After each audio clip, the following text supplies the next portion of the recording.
नमस्कार दोस्तों, मैं आपका दोस्त आपका साथी चंद्रजीत शर्मा। इस समय दिल्ली में जिस तरीके से हलचल मची हुई है, लगातार कौन होगा मुख्यमंत्री अगला दिल्ली का, इस पे लगातार चर्चाएं बनी हुई हैं। मगर अब जो खबर हम आपको बताने जा रहे हैं, ये इस समय दिल्ली के लिए सबसे बड़ी खबर है। दिल्ली के नए सीएम का अनाउंस इस तरीके से हम मान के चले तो आम आदमी पार्टी इस समय कर चुकी है।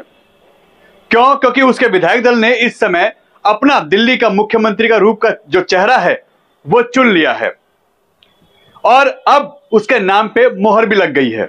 जी हां, हम बात कर रहे हैं दिल्ली के अब होने वाले मुख्यमंत्री के नाम की और चेहरे की।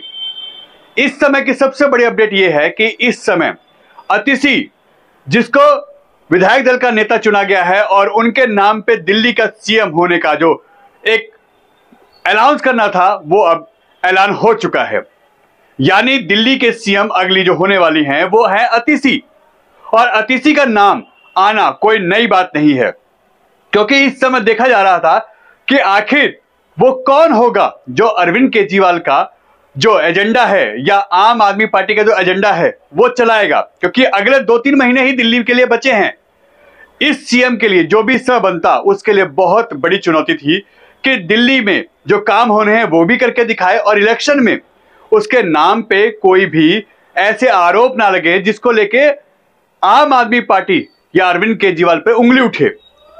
इसी कड़ी में 2 नाम चल रहे थे, एक कैलाश गहलोत का और दूसरा अतिशी का। और अब फाइनली, क्योंकि अतिशी इस समय करीब 14 विभाग संभाल रही हैं, 14 ऐसे मंत्रालय, 14 ऐसे विभाग हैं जिनको वो संभाल रही हैं। और सबसे ज्यादा विश्वास पात्र अगर कहा जाए तो अरविंद केजरीवाल की वो भी हैं। इसी कड़ी में उनके नाम पे मोहर लगी है और दिल्ली की नई सीएम अतिशी होंगी इस समय। अब दिल्ली के लिए वो काम करेंगी और दिल्ली में जो आम आदमी पार्टी का एजेंडा है, जो आम आदमी पार्टी का काम है, वो अब अतिशी के जिम्मेदारी में आ गया है।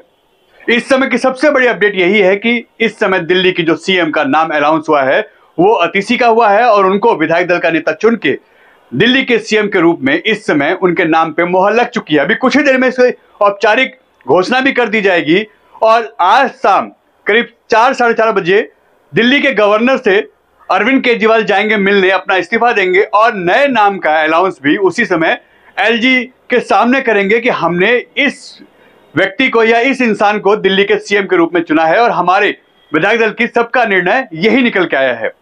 अब इसमें एक देखने वाली बात यह भी है, क्योंकि अरविंद केजरीवाल इस समय सुप्रीम कोर्ट की गाइडलाइन, जैसा उनको जो निर्देश दिए गए थे कि आप ये चीजें नहीं करेंगे, उसमें ऐसे फंस चुके थे कि उनके पास अब करो और मरो की स्थिति थी।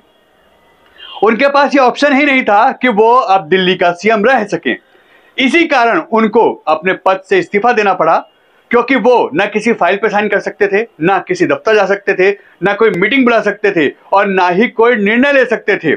यानी वो नाम के लिए सीएम रह जाते। इसी कड़ी में अरविंद केजरीवाल को भारी मन से इस्तीफा देना पड़ रहा है और अब दिल्ली की नई सीएम अतिशी होंगी। यानी अब अरविंद केजरीवाल की पूरी टीम इलेक्शन में अपने प्रचार प्रसार पे जोर देगी और दिल्ली का जो पूरा कारभार है, दिल्ली की जो पूरी जिम्मेदारी है, वो अब अतिशी के कंधे पे आ गई है। N Bharat TV, Delhi.